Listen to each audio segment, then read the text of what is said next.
So I was reading Romans chapter 5, and in Romans chapter 5, it started to make me think because it started talking about Adam and how, we know Adam brought sin into the world, because he ate the fruit, he disobeyed God, and he was the first sinner, right? And throughout that period of time, before Jesus Christ had came down and died for our sins, right? The world was conquered by death.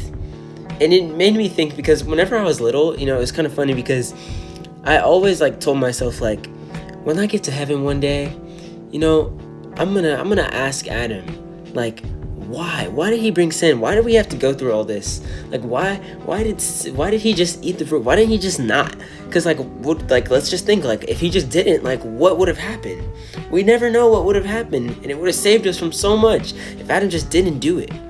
And so I just always remember whenever I was little and I would think that, I would think man, I'm gonna be so frustrated with him whenever I get to heaven because he brought sin into the world, and little old me was just thinking that, right? It's kind of funny.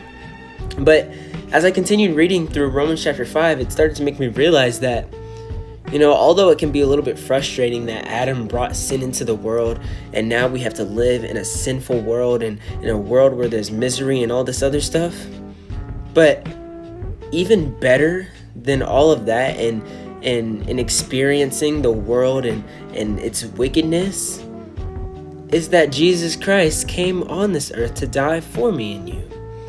Even better than Adam sinning, we get to realize and live in joy because Jesus Christ paid the price for that sin.